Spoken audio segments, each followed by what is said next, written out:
C'est cette mégestion qui explique que la réputation des entreprises.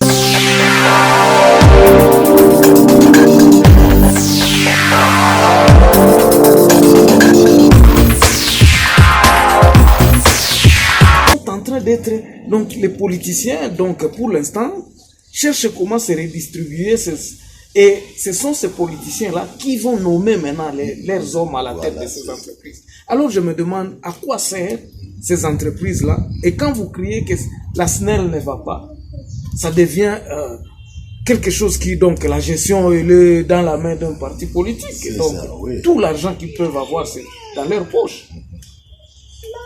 C'est cette mégestion qui explique que la réputation des entreprises publiques au Congo n'est pas bonne. Mais si tu parles de privatiser, oui, la population réagit. Oui, parce que... Moi, je sais. Mais qu'est-ce que tu fais là, toi? Pourquoi tu veux que ça soit privé? Pourquoi on voulait privatiser à l'époque?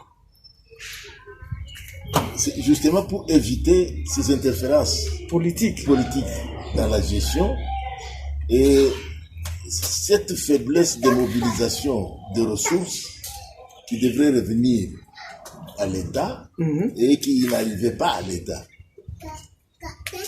J'étais administrateur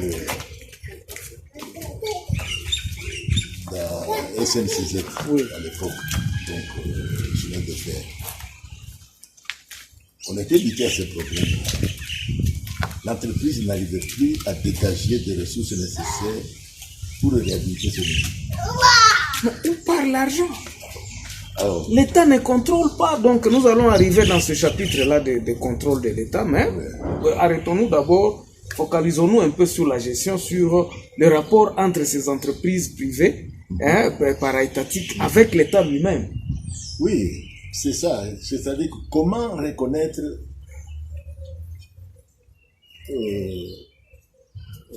l'autonomie de gestion à ces entreprises publiques sans interférence et comment mettre en place un mécanisme de contrôle de la gestion et de la promotion de ces entreprises. Ces mécanismes-là n'existent pas. Et ça, je me rappelle, c'est depuis l'accession du pays à l'indépendance. Dès que le pays a accédé à l'indépendance, les politiciens étaient farouchement contre toutes les infrastructures de contrôle et de vérification. Oui, mais une question me vient à l'idée, papa. Oui.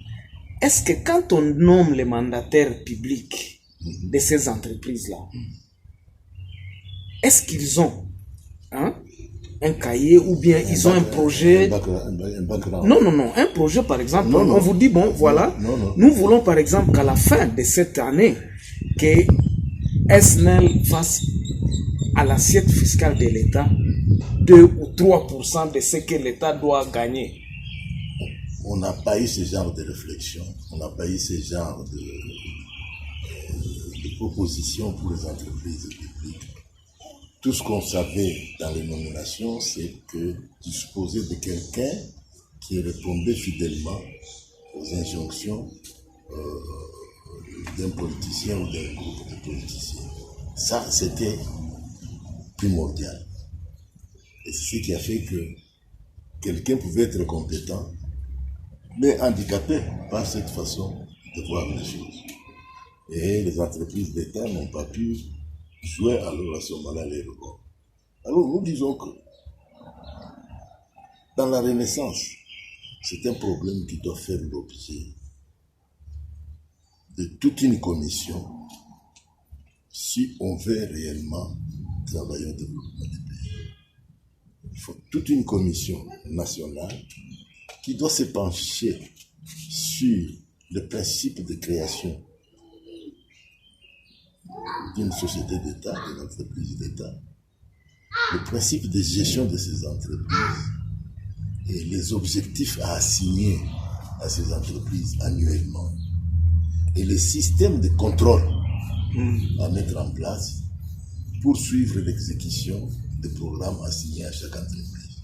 Oui, mais parce que nous voyons par exemple ici en Afrique du Sud où essayer, quand il est en difficulté, il demande un peu d'argent à l'État pour essayer un peu, mais le Parlement exige, il dit, bon, ok, ce type que nous allons mettre là, il doit faire ABCD pour que, à la fin, parce que c'est devenu, est-ce que ce n'est pas quelque chose d'intrinsèque dans l'Africain? Parce qu'il y a un certain moment, je me dis, si la politique doit commencer à gérer ces entreprises publiques, à donner des interférences, c'est-à-dire que ça devient des ATM, donc ils fonctionnent pour leurs poches et on retombe dans le même...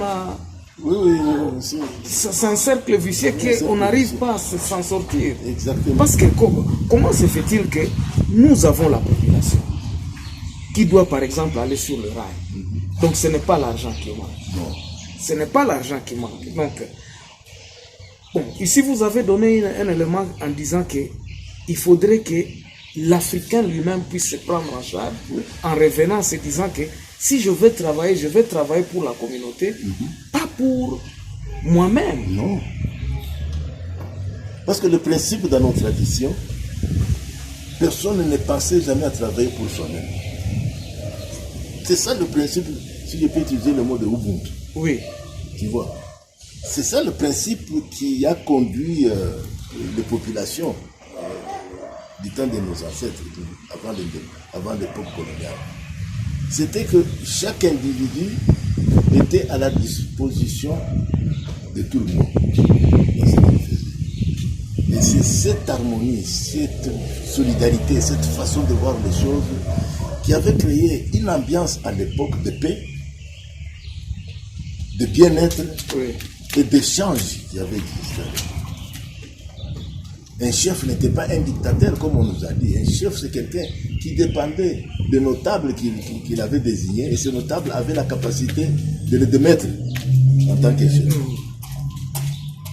Un chef, c'est quelqu'un qui essaie de résoudre le problème qui venait de perturber l'harmonie dans les relations des populations. Ok, pour terminer avec ce chapitre, quel est le conseil que vous, disons, parce que j'ai lu un peu la conclusion, que vous dites que non, il faudrait que les gens, il faut que la Renaissance touche beaucoup de monde, il faut que les gens puissent être conscients de ce qu'ils font, il faut que l'État, bon, l'État ce sont les hommes, c'est nous, donc c'est nous qui devons prendre cette Renaissance en main. Qu'est-ce que vous pouvez en dire, quoi? Un peu plus sur la gestion ou sur l'homme même qui est envoyé, ou même la politique qui nous divise, qui ne sait pas, parce que ces gens-là qui seront nommés sur les entreprises vont travailler pour leur parti politique. Donc ils répondront à leur parti politique. Ils répondront des dispositions, les exigences des partis politiques qui leur demanderont des dividendes. Nous t'avons envoyé là-bas, qu'est-ce que tu nous donnes en retour? Je suis tout à fait d'accord, mais la réponse est très simple. Souvent, nous Congolais et Africains en général, nous ne voulons pas reconnaître les séquelles du colonialisme sur notre développement. Le colonialisme a laissé dans le tissu social de l'Africain, dans le tissu social du Congolais, beaucoup de séquelles, beaucoup de casses, qui font que quelque chose même de clair comme ça, nous n'arrivons pas à accepter que nous sommes en erreur. Alors, pour gérer quelque chose, nous avons une vision qui n'a rien à voir avec l'efficience d'une vision. Et nous soutenons cela. On s'époumonne pour rester dans l'erreur. Dans l'erreur. Oh. Alors, tu vois, c'est ce déficit-là. Parce que quelque part, on dit, ignorer quelque chose, ce n'est pas une excuse. Ignorer quelque chose, c'est très grave. Et si vous n'arrivez pas à accepter que vous êtes ignorant, vous ne pouvez pas progresser. Exactement. Parce que quand vous acceptez que vous ignorez cette histoire, vous allez vous mettre à chercher. Et à ce moment-là, vous utilisez les capacités qui sont en vous.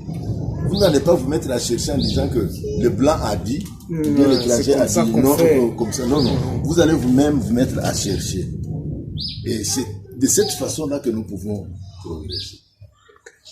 Mais nous accusons un déficit très profond, nous qui avons été colonisés, de prendre à la légère les crimes que la colonisation a commis. On nous a envoyé des bandits, on nous a envoyé des criminels, des prisonniers pour venir nous gérer. Ils ont violé, mais on n'a pas voulu dire tout ça. Ils ont tué, on ne veut pas dire tout ça. Et nous prenons cela à la légère. Alors, quand un blanc parle, nous applaudissons. Et quand ton frère noir parle, vous manifestez une certaine réticence en disant, est-ce que y a mon toit pour vous, monsieur Bilo? C'est ça, un des objectifs de la Renaissance. C'est comment sortir l'individu congolais de cet imaginaire, de ce logiciel-là que le colonialisme nous a mis dans la terre. Oui, vraiment. C'est tout un logiciel qui nous commande et qui fait tout. Nous ne savons pas réfléchir maintenant. Il faut voir. J'ai découvert par exemple sur notre pays, il y a beaucoup de nos compatriotes qui ont écrit sur notre pays, que ce soit sur nos traditions, que ce soit sur l'évolution de notre pays, sur tel plan, tel plan. Il y a beaucoup de nos compatriotes qui ont écrit. Mais ces écrits-là, tu vas à l'école primaire, tu vas à l'école secondaire, aucune référence. On n'en trouve pas. On n'en trouve pas. Le système éducatif devra être changé et remodelé. Absolument. Pour essayer un peu de croire à une certaine évolution ou changement dans les 5-10. Si nous le faisons maintenant, si nous lisons, nous soyons conscients de cette renaissance et que nous entamons le premier pas. Parce que les écrits sont là et personne n'aborde ça. Donc, c'est devenu une lettre morte. Tu peux aller à l'université faire une conférence. Tu peux faire référence à ces écrits-là. Il n'y a personne qui écrit. Aucun étudiant n'est au courant de ça. Et même les professeurs qui donnent cours, il n'y a personne qui fait référence à ça. Nous avons eu des prophètes dans notre tradition. Aujourd'hui, j'ai vu dans les documents que j'étais envoyé, par exemple, vous lirez quelque part, vous trouverez que ces gens réfléchissaient à la manière de nos ancêtres. C'est qu'on se retrouve quelque part. Mais dans leur objectif, ils dérapaient. En Angola, on a attrapé on appelle un sorcier, sur une stèle en ville, au-dessus. Il a fallu venir avec les grands camions là, avec les échelles pour aller les tirer de là où il était. Posez-vous la question, comment ce monsieur a atterri. Mais c'est de la science. Nous, on nous a dit que c'est de la sorcellerie. Mais c'est de la science. Je vous rappelais l'histoire qu'on m'avait dit dans mon village que non, ce monsieur-là, il connaît comment faire, comment on appelle ça encore la gravitation. Oui. Ok, merci beaucoup. Donc, on se retrouve la semaine prochaine pour un nouveau numéro. On conclut ça aujourd'hui. Merci et au revoir.